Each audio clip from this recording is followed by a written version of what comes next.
The sky over the sprawling mansion in Greenwich, Connecticut, was the color of warm honey on that Saturday afternoon, though Olivia barely had a moment to appreciate the view. She had received the frantic phone call at 2 o'clock, an unknown number carrying a rushed voice, explaining that they desperately needed extra hands for a high-end catering event that very evening. The recommendation had come from Rachel, a former co-worker who knew Olivia's impeccable work ethic. Olivia had quickly called Mrs. Clara, her reliable neighbor in apartment 14B, who always watched Chloe when emergencies arose. After confirming her 11-year-old daughter could spend the night there if necessary, Olivia grabbed her modest tote bag and headed out. There was not much time to debate the decision. The gas bill was past due, and the month still stretched endlessly ahead, with 2 full weeks remaining.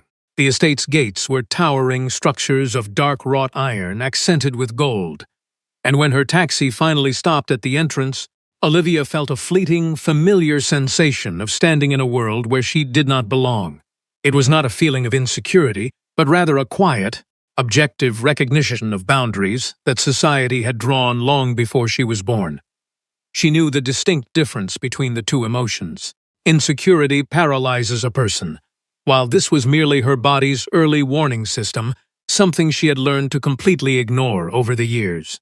She stepped out of the vehicle, smoothed down the plain white blouse she had hurriedly ironed before leaving her small apartment, and walked briskly toward the service entrance. There, a woman with tightly pulled-back hair and a profoundly exhausted expression greeted her with an impatient, dismissing wave before Olivia could even introduce herself. "Are you Olivia?" the woman asked, already turning her back and walking away before the answer could fully register in the cool evening air. "Follow me. I have absolutely no time to spare today." Olivia confirmed her identity and matched the woman's hurried pace down a long, immaculate stone corridor that bordered a breathtakingly manicured garden. The outdoor space was massive, a detail Olivia noted out of the corner of her eye as she practically jogged to keep up. Enormous round tables were draped in heavy white linens, adorned with elaborate floral arrangements that she could not name but knew cost more than her monthly rent. Strands of delicate fairy lights hung elegantly between towering cypress trees, framing the entire scene with an atmosphere of incredibly expensive, understated grace. It was far too beautiful a setting for a poorly organized staff, she thought to herself. Yet beneath the visual perfection, there was something fundamentally out of place, a thick, palpable tension lingering in the air that she could not quite identify. It felt exactly like walking into a spotless, newly cleaned kitchen, where the distinct, acrid smell of burnt food still stubbornly hung in the corners. The woman with the pulled-back hair, who quickly introduced herself as Fiona, the event coordinator, rapidly fired off Olivia's duties for the night. She was to replenish the silver trays, assist behind the massive buffet stations, ensure every single table remained fully stocked with sparkling water and expensive sodas, and above all, never leave any wealthy guest feeling unattended. Olivia absorbed every instruction, asked the few necessary clarifying questions, and immediately set to work without a single complaint. There was no official catering uniform available in her size, as the other hired staff wore matching black button-down shirts bearing the luxury event company's golden logo, but Fiona waved it off as a non-issue. Olivia looked down at her own simple white blouse and dark, sensible jeans, deciding that being clean, neat, and highly efficient would simply have to be enough for the evening. The extravagant gathering began to swell with life around 5 o'clock in the afternoon as luxury cars lined up at the main entrance and impeccably dressed groups flooded the pristine lawns. From her designated station near the appetizers, Olivia observed the crowd with the tranquil, unbothered attention that had always been her defining trait. There was a sea of designer clothing, a suffocating cloud of expensive perfumes, and an endless exchange of hollow smiles that she had long ago learned to separate from genuine joy. It was during this silent, detached observation that her eyes first landed on the young boy sitting entirely alone in a shadowed corner of the garden. He was perched on a sturdy wooden chair that clearly did not belong with the elegant event rentals, having likely dragged it out from a hidden patio. He wore a crisp navy blue suit, a striking burgundy tie, and freshly polished dress shoes that he had somehow already managed to scuff heavily at the toes. He looked to be about 10 years old, perhaps turning 11 soon, and his face carried an expression Olivia recognized instantly, having seen it on Chloe's face on difficult days. It was the unmistakable heavy gaze of a child who is surrounded by adults and feels entirely, heartbreakingly invisible to every single one of them. His head was tilted downward, his small hands tightly interlaced in his lap, his dark eyes fixed intensely on a random patch of grass that held no actual interest. Olivia finished restocking a heavy silver tray of hors d'oeuvres, quickly scanned the immediate area to ensure nothing required her urgent attention, and walked directly toward the isolated boy. There was no calculated, strategic motive behind her sudden movement. It was simply the natural reaction of the kind of person she fundamentally was. "Hey there," she said, her voice pitched just loud enough to be heard clearly without startling him in the quiet corner. "That tie is incredibly sharp. Did you pick it out all by yourself?" The boy raised his eyes at a remarkably slow pace, as if he genuinely had not expected a single soul to speak to him for the entire duration of the party. He studied her face for a long second, his gaze carrying the piercing evaluation of a highly intelligent child, deciding whether the adult standing before him was worth his time. He briefly glanced down at the burgundy silk resting against his chest, then lifted his focus back to Olivia's waiting eyes. "My mother bought it for me," he stated, his voice quiet but possessing a startling firmness, "before she died." Olivia did not flinch, nor did she offer the pitying, sorrowful grimace that children in mourning universally despise. She merely nodded with gentle respect, accepting his raw truth exactly as it was. "Then she had exceptionally good taste," Olivia replied smoothly, keeping her tone conversational and entirely devoid of forced sympathy. "Burgundy perfectly complements navy blue, but very few people actually understand how to pair them correctly." The boy studied her for another long moment, parsing her words for any hidden condescension, before a microscopic shift occurred in his posture. Very faintly, he offered an expression that was not quite a full smile, but it was certainly pointing in the right direction. "Do you work here?" he asked, tilting his head slightly. "Just for today?" "Yes," she answered, offering a small, genuine smile. "I am Olivia, and who might you be?" "Arthur," he replied, and Olivia repeated his name naturally, entirely lacking the solemn, deferential tone most adults instinctively adopted when speaking to the wealthy host's heir. She had absolutely no idea who he was. To her, he was merely a lonely child in a suit, seeking refuge in a misplaced wooden chair. "Are you hungry at all, Arthur? There is a warm cheese pastry at the buffet that is honestly out of this world." He let out a short, breathy laugh, sounding almost surprised by his own sudden amusement, and politely declined the food.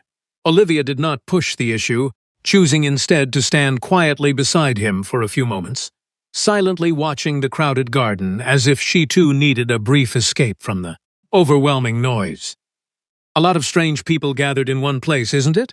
she remarked casually, and Arthur turned his face toward her with a profound look of relief.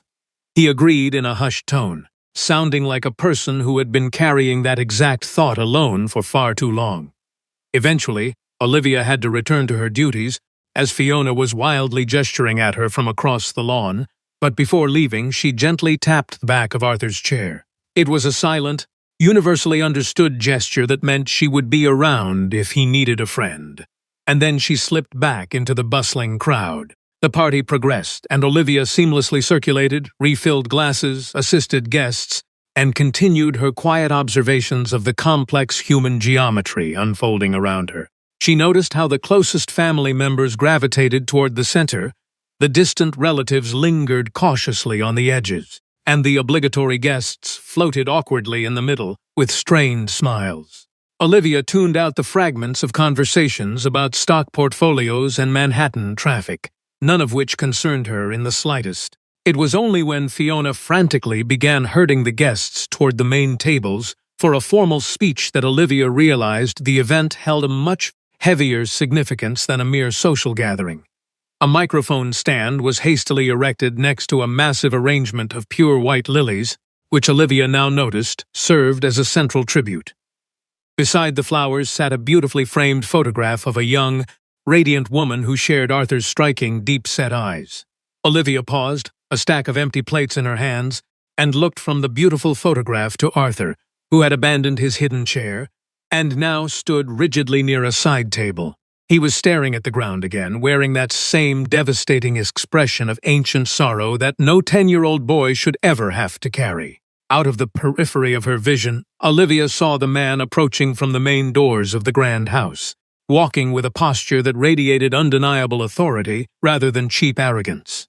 He wore a perfectly tailored dark suit with no tie, the top button of his crisp shirt undone, and his dark hair was slightly messy, as if he had run a stressed hand through it repeatedly. He was not the type of man who ever needed to announce his arrival. The entire garden simply shifted its collective attention the moment he stepped onto the grass. Henry, as she would later learn he was named, briefly greeted a few select guests with firm handshakes and curt nods that clearly discouraged any prolonged small talk. There was a profound exhaustion in his eyes that Olivia instantly recognized, a deep, bone-weary fatigue that comes not from physical labor, but from surviving a reality you desperately wish to escape. He stopped directly beside Arthur, placing a heavy, grounding hand on his son's small shoulder for a fleeting second. The boy looked up, and in that brief, silent exchange of glances, Olivia witnessed an entire, complicated conversation of unanswerable questions and shared grief. Henry murmured something unintelligible, Arthur offered a single stiff nod, and the man continued his march toward the awaiting microphone.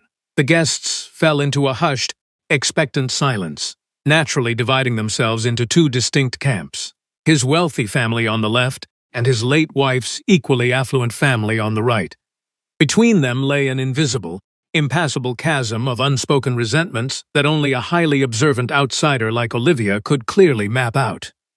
Henry reached the microphone, staring out at the expectant faces, and a heavy, reluctant pause stretched over the garden, a hesitation born from speaking to a life that had fundamentally shattered.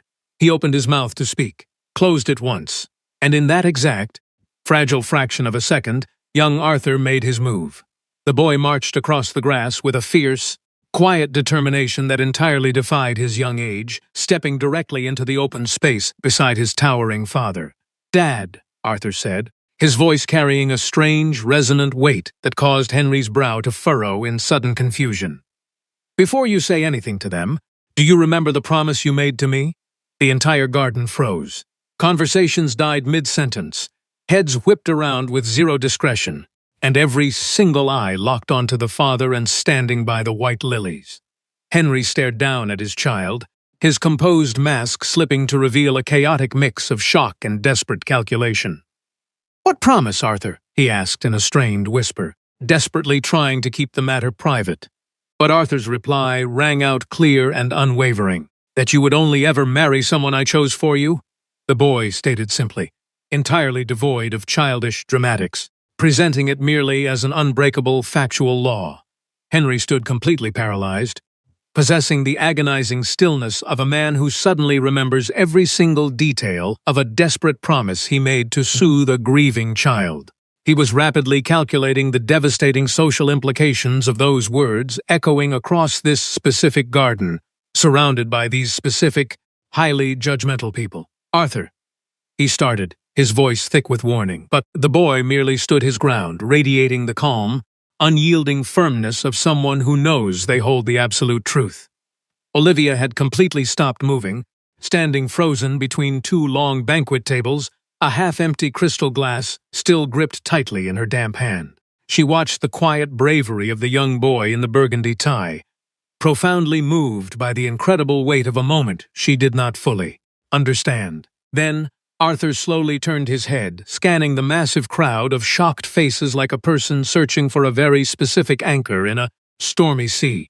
His dark eyes locked directly onto Olivia, who remained perfectly still, her face registering genuine, unfiltered astonishment as the boy began to walk purposefully toward her. She barely had time to process his trajectory before Arthur was standing merely a few feet away, reaching out with absolute, unquestioning certainty. He gently took her free hand in his small, warm fingers, gripping her with the natural, disarming confidence of a child who has not yet learned that certain actions require societal permission. Olivia felt her heart violently skip a beat in her chest as Arthur turned back to face his stunned father, holding her hand like a lifeline. "Her," Arthur declared, his voice ringing across the painfully silent lawn. "I choose her, Dad." The garden plunged into a silence so absolute it felt almost violent. A breathless void where not even the wealthy guests knew how to appropriately react to the unfolding spectacle. Olivia's immediate screaming instinct was to rip her hand away, take a massive step backward, and loudly declare to the affluent crowd that there had been a terrible, humiliating mistake. Yet the gentle, grounding pressure of Arthur's small hand effectively neutralized her panic, pinning her to the spot as she finally locked eyes with Henry for the first time. He was not looking at her with anger or disgust, but rather with the intense, rapid processing of a highly strategic mind encountering an entirely unprecedented variable. His sharp eyes swept over her plain white blouse, her dark denim jeans, the discarded glass in her hand, and the blatant, unfeigned shock written plainly across her features. Henry looked back at his son, who stared back with an unwavering, serene confidence that seemed to pierce straight through the father's carefully constructed emotional armor. Henry took a deep, shuddering breath, briefly surveying the sea of gaping mouths and eagerly whispering relatives before making a rapid, definitive decision that altered the atmosphere of the entire estate. He closed the distance between himself and Olivia with long, measured strides, his face an impenetrable mask, while Olivia's heart hammered against her ribs like a trapped bird. He stopped just a hair outside of her personal space, his imposing frame blocking out the staring crowd, and leaned his head down just enough to keep his words strictly between them. "Please do not be frightened," he murmured, his deep voice strictly controlled, but vibrating with an undercurrent of something resembling desperate improvisation. "Pretend you know me, and just tell them that you accept." Olivia blinked rapidly, completely entirely thrown off balance. "What?" she breathed, the sheer absurdity of the request escaping her lips before she could stop it. "Please," he repeated, and this time the word fractured, shedding its calculated delivery to reveal a raw, pleading humanity that caught her entirely off guard. Olivia looked at the powerful, desperate man, then down at the small, earnest boy whose hand was still securely wrapped around hers, radiating absolute trust. She glanced at the hundreds of wealthy guests, collectively holding their breath, waiting for the dramatic conclusion to a family scandal they would undoubtedly discuss for years. In that precise, suspended fraction of time, Olivia felt a strange, undeniable certainty that while her presence in this garden was accidental, this specific moment was profoundly meant to be. She turned her chin up, met Henry's intense gaze, drew a slow, steadying breath of the cool Connecticut air, and spoke clearly. "I accept," she announced, her voice steady enough to carry over the manicured lawn. The garden immediately exploded. It was not a chorus of applause, but a chaotic symphony of gasps, aggressively scraping chairs, and fiercely whispered interrogations that abandoned all pretense of wealthy decorum. Arthur squeezed her fingers tightly, his small face breaking into a radiant, complete smile that completely erased the tragic shadows she had witnessed earlier in the evening. He stood tall beside her, his shoulders squared, possessing the remarkable ability to stand at the exact epicenter of a raging hurricane without letting a single drop of rain touch him. He offered no explanations to the outraged family members, no apologies for his disruption, simply anchoring himself to a complete stranger who had somehow become his chosen sanctuary. Olivia stood there, her pulse racing wildly, the cold glass still sweating in her opposite hand, as her highly practical mind attempted to inject some bizarre humor into the surreal chaos. She thought to herself that, at the very least, figuring out how to pay the overdue gas bill was no longer the most stressful event she would experience this month. Henry turned back to face his fractured, murmuring guests, immediately adopting an expression of absolute, terrifying control that instantly commanded the chaotic space back into submission. He calmly retrieved the microphone, patiently waited until the furious whispers died down to a manageable hum, and began his formal address as if the last 3 minutes were merely a collective hallucination. "Good evening, everyone," Henry began, his voice a smooth, unhurried baritone that expertly smoothed over the jagged edges of the crowd's lingering shock.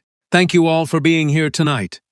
Olivia remained frozen in her spot, Arthur's small hand still firmly holding hers, as she watched the wealthy patriarch navigate the social minefield with years of practiced corporate agility. He deliberately made absolutely no reference to the bizarre proposal, choosing instead to speak eloquently about the importance of family traditions and the memory of his late wife, Lucy. His words were perfectly structured, flawlessly delivered, and completely, devastatingly hollow, utterly stripped of any genuine emotion that might betray his true state of mind.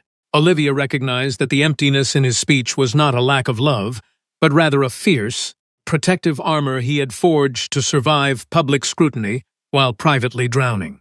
There was an entire universe of distance between the polished executive speaking into the microphone and the desperate fop who had whispered a raw plea just moments prior. Arthur listened to his father's speech in absolute silence, and Olivia felt the boy's tense fingers slowly relax against her palm as Henry finally stepped away from the podium. The resulting applause was painfully polite, fulfilling a basic social obligation without carrying a single ounce of genuine warmth or support from either side of the divided family. Fiona, the event coordinator, suddenly materialized beside Olivia, her face a horrific mask of professional panic and utter bewilderment as she stared at the intertwined hands of the catering staff and the billionaire's heir. How could you? Fiona stammered, completely losing her famously sharp tongue in the face of such an unprecedented, unexplainable catastrophe. I know, Olivia said softly, a calm, apologetic nod. I am going to get right back to work now. Fiona opened her mouth, closed it twice, and simply spun around and marched away, clearly deciding that this problem was far above her designated pay grade. Olivia gently knelt down to meet Arthur's eyes, offering him a warm, grounding smile. You need to go find your dad now, sweetie, she told him with gentle firmness. He will come over here, Arthur replied instantly, displaying that incredible, unshakable certainty that seemed to define his entire personality. Exactly 3 minutes later, Henry smoothly detached himself from a circle of aggressively probing relatives and made a deliberate, unhurried path directly toward the two of them. He stopped a few feet away, his dark eyes studying his son, with a heavy, complicated silence that Olivia knew but better than to try and interrupt, before turning his focus entirely onto her. May I speak with you in private? Henry asked, the phrasing polite but carrying the undeniable weight of a request that absolutely could not be refused. Olivia nodded her consent, and Henry immediately turned back to the boy in the burgundy tie. Arthur, please go inside and find something to eat. I am not hungry, Arthur stated, repeating the exact same phrase he had used with Olivia earlier, his tone transforming the simple words into a subtle declaration of defiance. Arthur? Henry warned softly. The boy looked at his father, then up at Olivia, who offered a tiny reassuring nod that silently promised she was not going to disappear into the night. Arthur slowly released her hand, treating the separation as a massive, temporary concession, and trudged toward the lavish buffet with the deliberate, agonizing slowness only a stubborn child can master. Henry waited until his son was completely out of earshot before shifting his entire, intimidating presence back to the woman in the plain white blouse. Under the golden glow of the overhead fairy lights, the harsh lines around his eyes were far more visible, telling a story of chronic exhaustion that his tailored suits could never truly hide. I have absolutely no idea who you are, Henry stated plainly, his tone devoid of any accusation, merely establishing the bizarre facts of their current reality. I am Olivia, she replied evenly, refusing to be intimidated by his wealth or his piercing stare. I was hired last minute to help cater this event. I knew absolutely nothing about your family or your son before walking through those gates. Henry absorbed this information silently, his sharp mind processing the logistics. Then how exactly did you meet my son? I saw him sitting completely alone in a dark corner, looking miserable, and I simply went over to talk to him, she answered honestly, offering no embellishments. A complicated shadow passed over Henry's face, too rapid for Olivia to fully decode, as he glanced toward the buffet where Arthur was currently dissecting a dinner roll. What exactly did he say to you? Henry pressed, his voice dropping an octave. He told me that his mother chose his tie before she passed away, and that he was not hungry, Olivia recounted steadily. Henry remained silent for a long moment, That is all? That is all, she confirmed. We sat in comfortable silence for a bit. I went back to clearing tables, and then he walked over and she gestured vaguely toward the spot where the chaos had erupted. And then you told the entire crowd that you accepted, Henry finished, his eyes narrowing slightly as he tried to figure out her angle. You asked me to do it, Olivia shot back, her voice firm and unapologetic. You looked at me and said, please? Henry let out a heavy breath, running a frustrated hand through his messy dark hair as he struggled to articulate his racing thoughts. I am acutely aware of what I asked you to do. I am not complaining about your response. I am simply trying to understand exactly who I am dealing with. You are dealing with a woman who showed up to work a catering gig and got unexpectedly dragged into a massive family drama, Olivia stated, maintaining her calm composure. I have no hidden agenda. I think you should just tell your wealthy guests that it was a terrible misunderstanding and let me go home. Henry stared at her, an unreadable expression settling over his tired features. Do you truly believe it is that simple? I believe it is the most logical exit strategy, she countered. Simple and logical do not always mean it is the right thing to do, Henry murmured, his gaze drifting back to his son. My son does not do things on a whim. If Arthur chose you out of a crowd of hundreds, it is because he instinctively recognized something deeply important in you. I have learned the hard way to always trust his intuition. Olivia fell silent, completely disarmed by the sudden, profound vulnerability radiating from a man who seemingly controlled everything else in his life. That is a very beautiful way to view your child, she finally said, her voice softening significantly. But it certainly does not make us engaged. The absolute faintest ghost of a smile twitched at the very corner of Henry's mouth, vanishing almost as quickly as it appeared. No, I suppose it does not.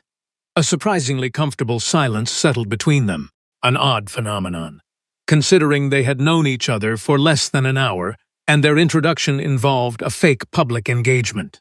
I really need to get back to clearing those tables, Olivia noted gently. Your coordinator has been glaring daggers at my back for the last 3 minutes.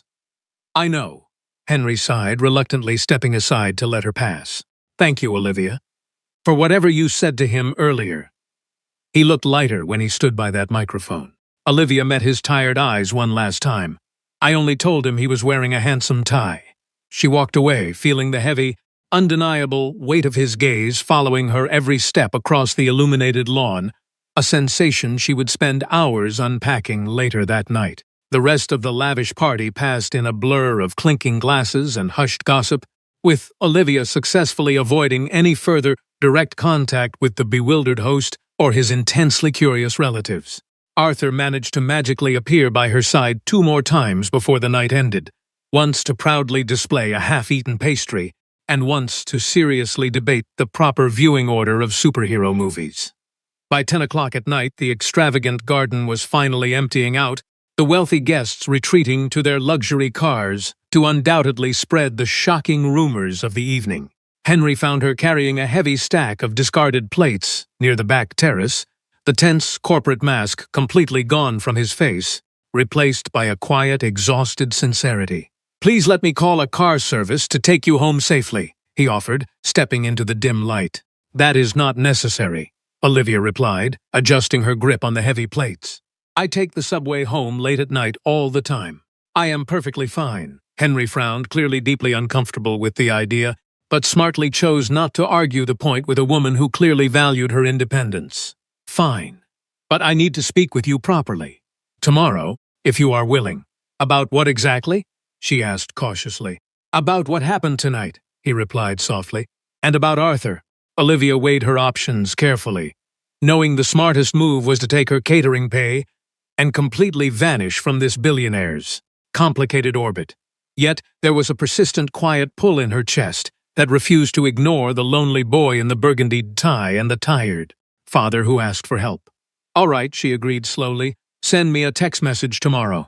He nodded, realizing instantly that Fiona possessed all the staff contact information, making exchanging numbers unnecessary in the moment. Olivia gathered her meager belongings, gave Fiona a brief, entirely unapologetic wave goodbye, and walked out through the heavy iron gates and into the cool, dark Connecticut night. When she finally unlocked the door to her modest apartment in Queens, the suffocating silence of the small space felt heavier than usual after the madness of the mansion. Mrs. Clara had thoughtfully left the small yellow kitchen light on, their silent code that Chloe was sleeping soundly next door, and everything was perfectly safe. Olivia drank a tall glass of tap water, staring blankly at the cracked white tile above her sink, letting her exhausted brain finally process the sheer absurdity of the evening. A millionaire, a grieving 10-year-old boy, a fake engagement in front of hundreds of people, and her, standing in the middle of it all, holding a dirty wine glass. She went to bed without arriving at any logical conclusions, knowing from years of hard-fought experience that the morning light always offered a much clearer perspective on impossible situations. The highly anticipated text message arrived the following morning at exactly 9 o'clock, vibrating against the worn kitchen table just as Olivia and Chloe were finishing their breakfast pastries. Chloe, a sharp 11-year-old with a massive head of curly hair inherited from her absent father, possessed a terrifyingly accurate radar for her mother's shifting moods. "You look incredibly weird today," Chloe observed, mercilessly biting into her food without breaking eye contact.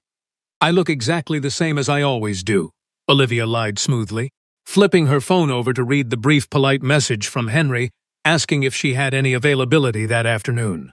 "Who is Henry?" Chloe demanded, demonstrating her uncanny ability to read upside-down text from across a standard kitchen table. "Someone I met at the catering job last night," Olivia answered with forced casualness, quickly typing back a reply suggesting 3 o'clock in the afternoon. "Is it a man or a woman?" Chloe pressed, her eyes narrowing with intense, preteen suspicion. "He is a man, and it is strictly professional, so please stop writing a soap opera in your head," Olivia scolded gently, though a small smile betrayed her stern tone. Henry's immediate reply offered to drive out to her, a gesture of genuine consideration that completely surprised her, as powerful men rarely offered to travel outside their comfortable domains. She sent him the address of a beloved, unassuming bakery in her working-class Queens neighborhood, a place run by an old man named Mr. Davis who baked the best pastries in the borough. When Olivia arrived at the bakery at 3 o'clock, Henry was already seated at a slightly wobbly metal table outside, having entirely ditched the intimidating suit for dark jeans and a simple cotton shirt. Mr. Davis was happily chatting his ear off while wiping down the neighboring tables, completely oblivious to the billionaire status of his new customer. Henry stood up as she approached, the movement entirely natural and devoid of any forced aristocratic formality, and pulled out a chair for her before sitting back down. "Thank you for agreeing to meet me," Henry started, folding his large hands atop the small table. "Mr. Davis quickly brought over Olivia's regular coffee and a generous slice of warm pound cake, shooting her a curious wink before disappearing back inside the shop. "Arthur barely slept a wink last night," Henry confessed, getting straight to the point. "He spent hours asking me endless questions about you, your full name, where you live, if you were ever coming back. He had shown this level of intense interest in another human being since his mother passed away." Olivia took a slow, deliberate sip of her hot coffee, allowing the heavy weight of that statement to fully settle between them. "Tell me about the promise," she requested quietly, setting her mug down. Henry took a deep breath, his eyes darkening as he stared out at the busy street. "Lucy died of a massive, completely unexpected heart attack 2 years ago. She was only 36 years old. There were absolutely no warning signs. Arthur shut down completely. He internalized all of his grief in a way that was terrifying to watch." Henry swallowed hard. A few months later, in a desperate attempt to make him feel secure, "I promised him that I would never bring another woman into our lives unless he explicitly chose her. And he clearly took that promise to heart," Olivia murmured softly. "He takes absolutely everything to heart," Henry replied, his voice a complex mixture of immense pride and deep, lingering sorrow. "I did not expect him to enforce it the way he did yesterday, but I also refuse to lie to him or invalidate his choices." Olivia carefully broke off a piece of her pound cake, contemplating the bustling Queen Street around them, the roaring buses, the shouting children, the vibrant, messy reality of her everyday life. "What exactly do you want from me, Henry?" she asked directly, cutting through the emotional fog with her trademark practicality. "I want to know if you would be willing to actually meet him, properly, outside of a chaotic party," Henry proposed, his voice remarkably steady despite the bizarre nature of the request. "No strings attached, no expectations of a grand romance. Just let my son get to know the woman he claims he chose." Olivia looked at the wealthy man sitting at a wobbly table in Queens, completely out of his element, but desperately trying to do right by his grieving child. "I have an 11-year-old daughter named Chloe," Olivia stated firmly, drawing her absolute boundary. "She is my entire world, and she comes first. I will not introduce chaos into her life. If at any point I feel this is becoming unhealthy for her or for Arthur, I walk away completely." "That is a completely fair and absolute condition," Henry agreed instantly, displaying zero hesitation or desire to negotiate her terms. They spent the next 40 minutes drinking coffee and talking about remarkably ordinary things, slowly stripping away the bizarre circumstances of their meeting to discover the real people underneath. She told him about her family roots in South Carolina and her deep love for Southern comfort food, replacing the fancy catering menus with stories of heavily seasoned shrimp and grits. When they finally parted ways on the busy sidewalk, Henry promised to text her to arrange a proper outing with Arthur, and Olivia walked home feeling a strange, terrifying spark of genuine hope. Their first official outing took place on a sunny Thursday afternoon at a vibrant, wildly popular ice cream parlor located just a few blocks from the edges of Central Park. Henry had specifically chosen the location because Arthur felt safe there, a seemingly minor detail that Olivia quietly noted as undeniable proof of his deep, attentive parenting. Olivia took the crowded subway into Manhattan, walking the remaining blocks with her usual calm demeanor, entirely refusing to let the intimidating wealth of the Upper East Side rattle her nerves. When she pushed open the heavy glass doors, Arthur spotted her immediately, his small posture instantly straightening with the eager, undeniable excitement of a child who had been eagerly anticipating her arrival. Henry, Olivia, and Arthur met for ice cream, where Olivia quickly won Arthur's respect by treating his opinions seriously and engaging with his passionate discussions about science and superhero movies. Their conversation flowed naturally, and when Arthur learned Olivia had an 11-year-old daughter named Chloe, he questioned her with his usual honesty before accepting her thoughtful explanations. Over the following weeks, Henry and Olivia grew closer through quiet dinners and heartfelt conversations, sharing their personal histories and discovering mutual respect built on sincerity rather than wealth or appearances. The relationship deepened when Arthur and Chloe finally met in Central Park. After only moments of skepticism, the children bonded instantly over superhero film timelines, leaving their parents amused as they argued enthusiastically while walking ahead. Watching them together, Henry confessed that before meeting Olivia he believed grief had permanently closed his heart, but her authenticity had reminded him how to truly live again. Olivia admitted she had once feared the enormous differences in their lives, yet Henry's kindness, patience, and devotion to Arthur convinced her that his character mattered far more than his fortune. Beneath the shade of an old tree, they finally acknowledged their feelings and quietly held hands. Arthur and Chloe quickly noticed the change, with Arthur proudly insisting that he had predicted it all along. As the four shared roasted corn beside the water, Arthur directly asked Olivia whether she intended to stay with them, and she gently promised that she would. Looking at the people around her, Olivia realized that life's greatest blessings rarely arrive according to careful plans, but often appear unexpectedly, asking people to embrace uncertainty instead of resisting it. Genuine love is built through trust, presence, and the courage to open one's heart despite fear, proving that resilience comes from choosing connection and hope, even when life takes an unforeseen path.